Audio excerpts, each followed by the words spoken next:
Joining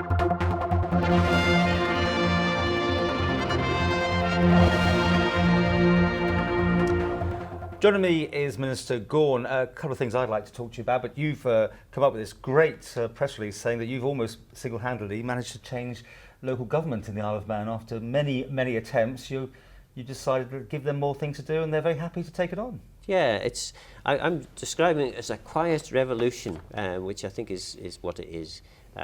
Yes, at this stage it's a fairly relaxed and fairly straightforward thing that we're doing. I mean, basically what it is there's the waste escalator has been agreed, and the former infrastructure minister said every year there'll be a £22 increase or thereabouts per tonne in terms of waste disposal charges. Well, now what I've said to the local authorities is that actually accounts for around about £1 million a year in each increase. We're going to say for next year we won't take that increase, but if that's what we do, we're going to give £1 million worth of services over to local authorities and expect them to deliver those services.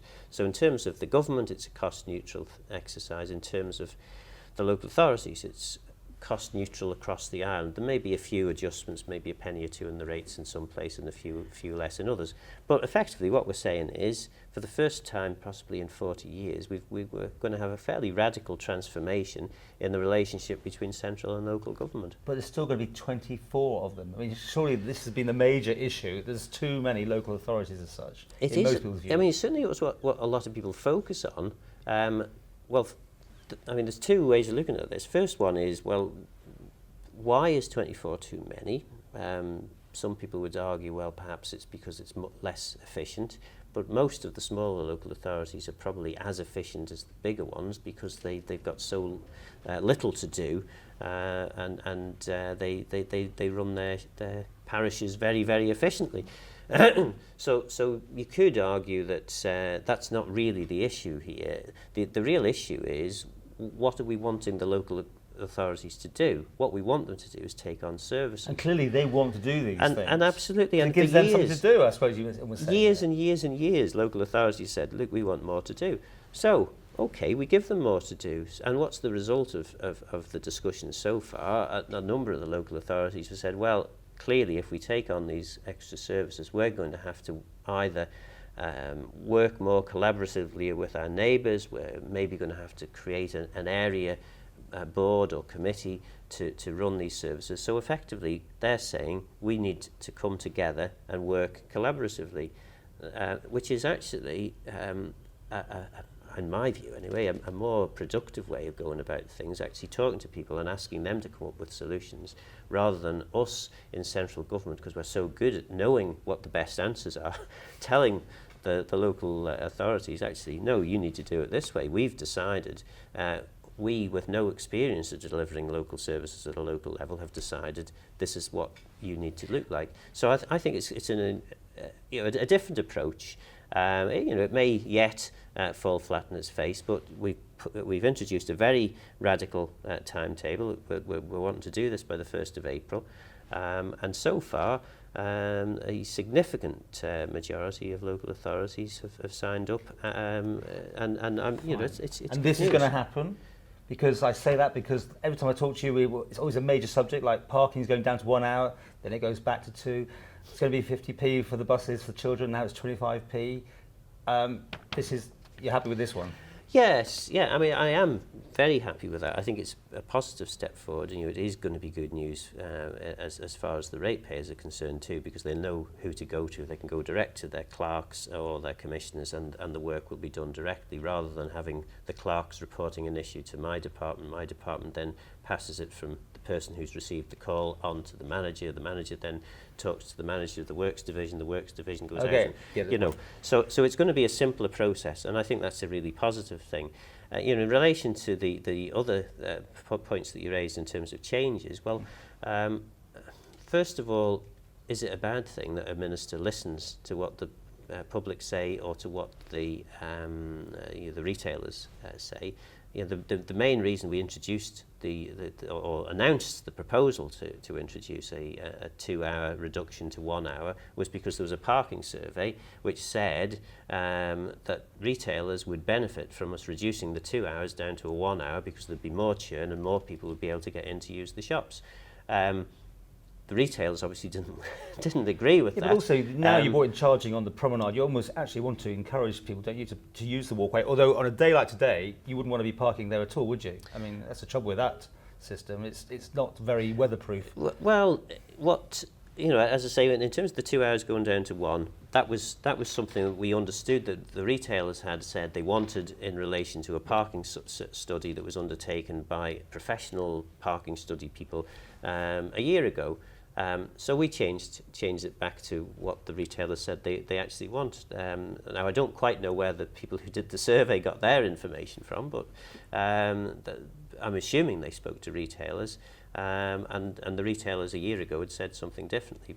However, I was happy to go back to that. It's going to cost me £200,000 a year in lost parking income, and I'm still not sure after April how I'm going to meet that. But we will. You go back to Council of Ministers, and apparently you find other people will put in some money for you. Well, short term, we've got some support, and it might have been nice if we'd have had the support before we made the announcement. But that's what I'm trying to get to. Is why did you have to go through this whole procedure when you sit in that room next door?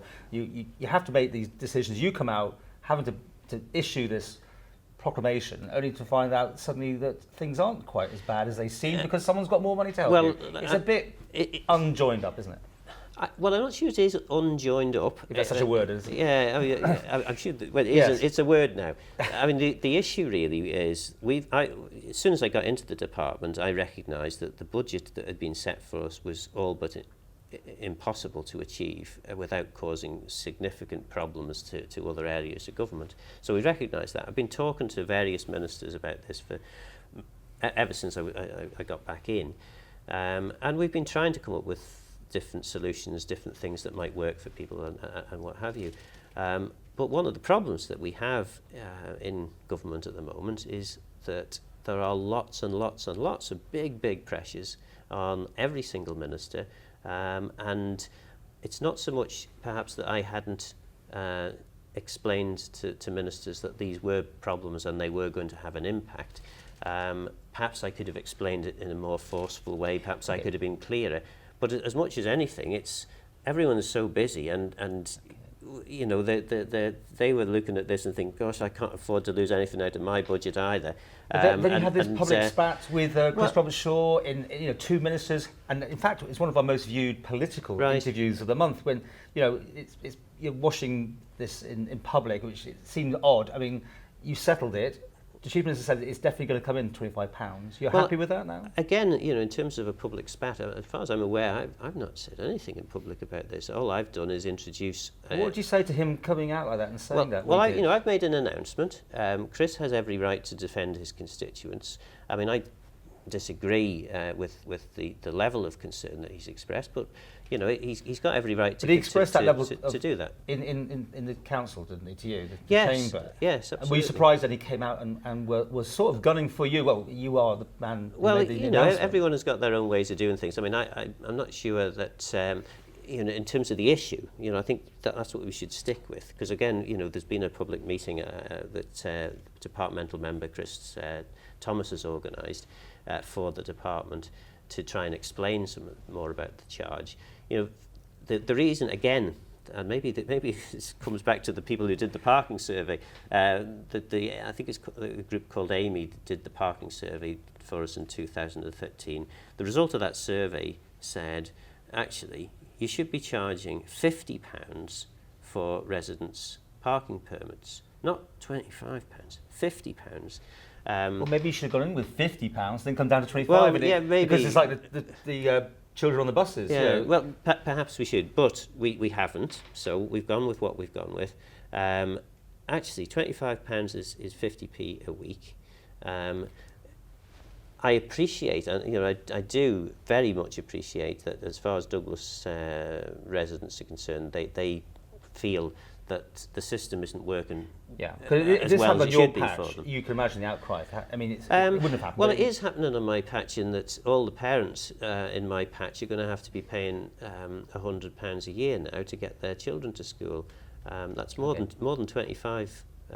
You know, the way we had originally introduced it was actually going to be £200 per child. It's down to £100, which I think is more manageable. But you know, there's no choice there, no choice whatsoever.